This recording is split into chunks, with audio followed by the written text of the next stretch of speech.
187장 찬송하겠습니다. 187장입니다.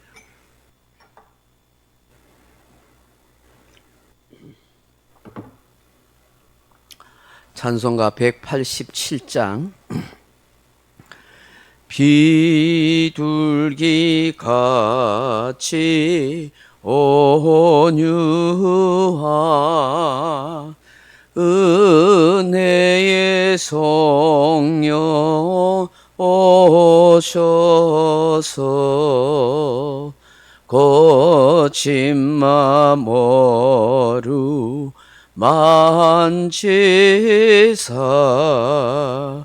위로와 평화 주소서. 진리의 빛을 비추사 주의 길 바로 걸으며 주님을 옆에 모시고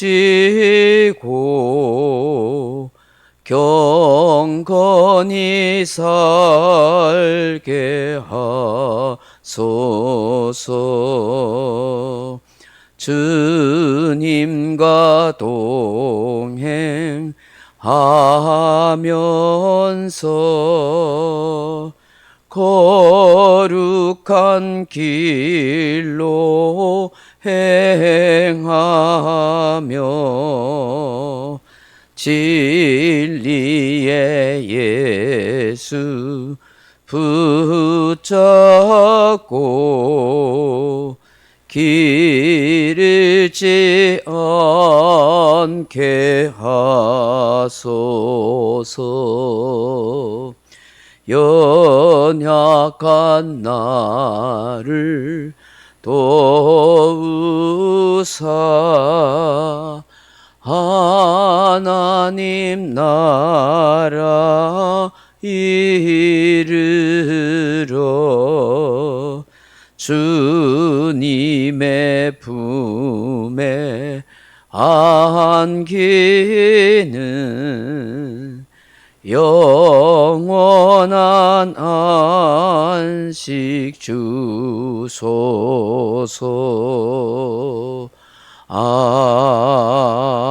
아멘.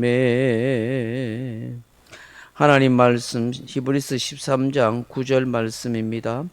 여러 가지 다른 교훈에 끌리지 말라. 마음은 은혜로서 굳게 함이 아름답고 음식으로서 할 것이 아니니 음식으로 말미암아 행하는 자는 유익을 얻지 못하였느니라. 아멘. 사랑하는 성도 여러분, 한평생을 바른 신앙 위에 아름답게 살다가 간다는 것이 얼마나 축복인지 모릅니다. 주변에 보면은 신앙생활을 잘 하다가 실족하거나 믿음을 떠난 사람을 많이 봅니다. 특히 이단에 빠져서 완전히 사람이 변해버린 그런 모습도 보게 됩니다.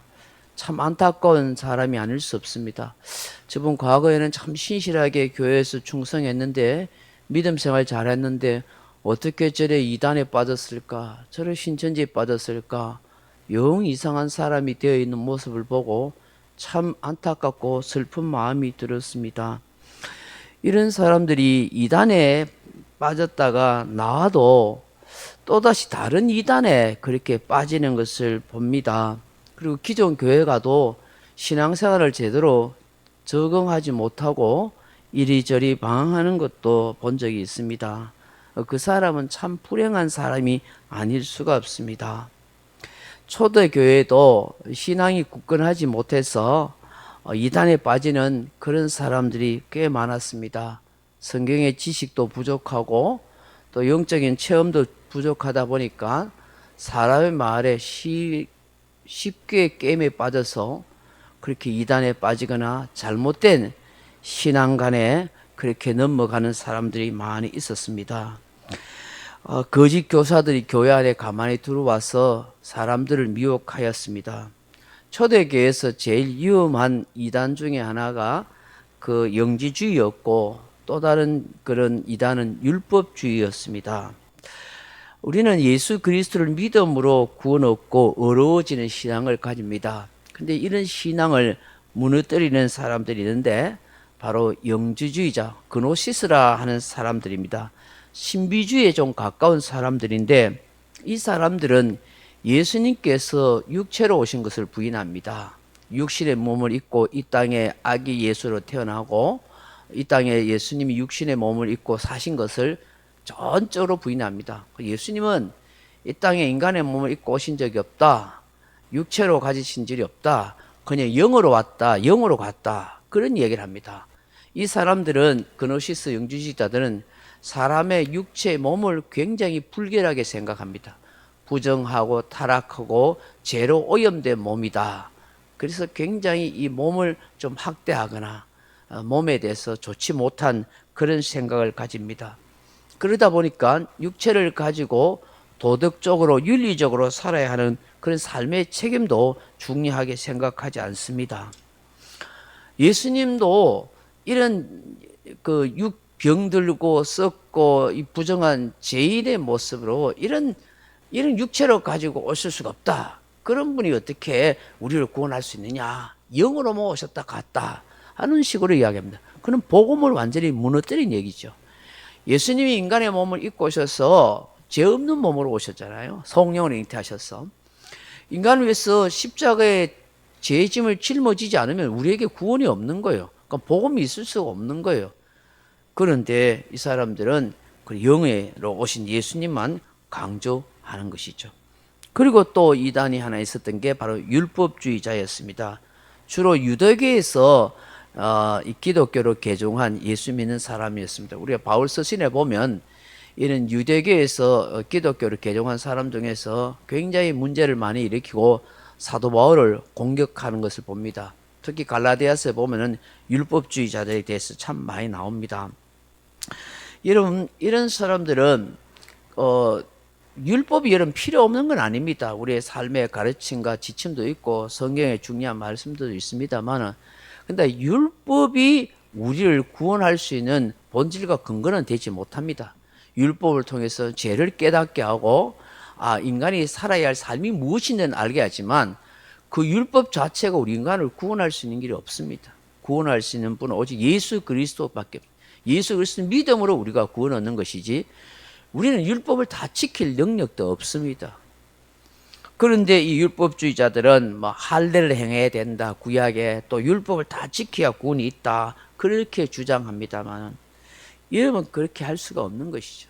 예수님께서 율법을 완성하셨다는 것은 우리 인간이 감당할 수 없는 모든 것을 예수님께서 다 담당해 주셨다는 것을 말씀하고 있습니다. 오늘 본문에 보시면 다른 교훈에 빠지지 말라라고 그렇게 권면합니다.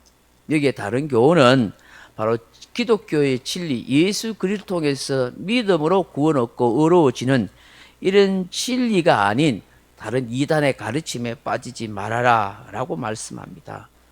사람들이 율법주의나 신비주의에 현혹되어서 넘어가는 것을 많이 봅니다.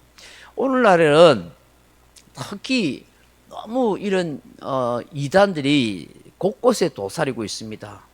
근데 그 이단들이 우리에게 멀리 있는 것이 아니라 이런 방송 매체에 아주 가까이 합니다. 유튜브라든지 이런 것에 굉장히 이단들이 많이 있습니다. 그래서 여러분 잘못하면은 그런 이단 거짓 목사들한테 쏘가 넘어갈 수가 있습니다. 잘못된 가르침으로 세뇌를 받을 수가 있습니다. 이게 제일 중요한 것은 내가 섬기고 있는 몸된 교회 담임 목사님에게 배우고 가르쳐 주는 것에 집중하는 것이 참 필요합니다. 유명하다고 하는 그런 강사들도 굉장히 잘못된 신학 사상을 가진 사람이 있습니다. 그 교인들은 잘 그걸 몰라요. 쉽게 귀에 뭐 좋은 소리 하면은 그런가 보다, 맞는가 보다라고 생각하지만 검증되지 않은 그런 방송 설교라든지 가르침이 많기 때문에 그런 유튜버라든지 그런 기독교 방송도 굉장히 조심 들어야 됩니다. 목사님이 자존심 상해하지 않습니다. 물으십시오. 바른 판단을 해줄 겁니다. 여러분의 영혼을 맡겨주신 그 목자에게 신뢰를 하고 따라야 되는 것이죠. 오늘 본문에 보시면 또 식물에 대한 규례의 말씀을 합니다. 초대교회 음식 문제가 굉장히 많았습니다. 왜냐하면 구약에도 보면은 정결한 음식과 부정한 음식 있지 않습니까? 그런 문화가 이 당시에도 남아가지고 이 고린도 교회에서도 그런 문제가 있었지만 이 당시에 시장에 내다 파는 물건 중에 고기들은 대부분 제사상에 바쳤던 듯 이제 우상하게 제물로 바쳤던 그런 음식들이 시장에 팔려 나왔습니다. 그래서 사람들 중에 야 이걸 돈 주고 사 먹어야 되냐 말아야 되냐 고민들을 많이 했어요. 그래서 야 이 우상 앞에 바쳐진 것이라는 걸 알면서도 양심을 속이고 그런 걸 먹어서 이 신앙의 양심을 더럽히거나 혹은 그 믿음이 흔들리는 그런 일이 있었습니다. 사도 바울이 이런 걸 알았기 때문에 이런 제사 드려진 음식이라든지 제물이 된 음식이라는 걸 알면은 사 먹지 말아라. 자기 양심을 위해서. 그리고 연약한 성도를 위해서 먹지 않는 것이, 사 먹지 않는 것이 좋다라고 그렇게 이야기합니다. 근데 바울은 좀 영적으로 성숙한 사람은 그게 뭐 문제냐. 우리가 예수 그리스도로 구원 얻는 도리를 받았기 때문에 음식을 먹고 안 먹고 상관없다. 그렇지만 먹을 수 있는 얼마든지 먹을 수 있지만은 그게 문제가 아니라 저 연약한 성도나 그런 사람들이 실족하지 않고 시험에 들지 않기 위해서 그것을 안 먹는 것이 좋다라고 그렇게 이야기하는 것이죠. 여러분 신약 시대를 살아가는 우리는 더 이상 이스라엘 백성들처럼 돼지고기를 먹지 마라 부정하다 이런 음식을 따질 이유가 아닌 것입니다. 우리는 예수 안에서는 이제 음식 같은 것과 따지지 않습니다. 우리가 믿음으로 말씀대로 살아가는 거룩한 삶이 중요한 것입니다. 우리는 은혜로 사는 성도이기 때문입니다. 그러므로 우리가 마음은 항상 은혜로서 굳게함이 아름답다. 오늘 그렇게 말씀합니다. 여기에 굳게함이라는 말이 베바이오 하는 말인데 확립하다, 확고하다, 입장하다 하는 말입니다. 항상 은혜로 우리의 마음을 확신을 가지고 그렇게 확고하게 해가 살아가라. 다른 그 무엇이 필요하지 않다라고 그렇게 말씀합니다. 한 스코틀랜드의 신자가 자기의 친구 신자에게 동료에게 이런 말을 했습니다. 야 친구야 오늘 성경을 읽다가 아주 놀라운 구절을 발견해서 뭔지 들어보겠나 하면서 그렇게 이야기했습니다. 그러면서 시편 56편 3절에 내가 두려워하는 날에는 주를 의지하리라는 말씀이네. 나는 주를 의지하는 이 말씀이 참 좋다네 라고 그렇게 이야기하니까 그 동료 친구가 이런 얘기를 또 합니다. 웃으면서 나는 더 좋은 구절을 발견하고 읽었다네. 이사야 12장 2절인데 내가 주를 의뢰하리니 두려움이 없으리라는 말씀일세. 그렇게 이야기한 거예요. 다 비슷한 말씀이죠. 그 은혜로 산다는 게 뭐냐? 말씀을 붙들고 살아가는 것, 기도로 살아가는 것, 그것이 은혜로 우리 자신을 굳게 하고 살아간다 하는 것이죠.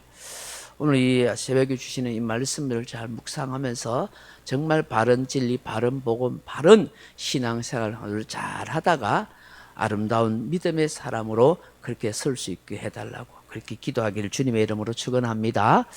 각자 기도하셔서 돌아가시기 바랍니다.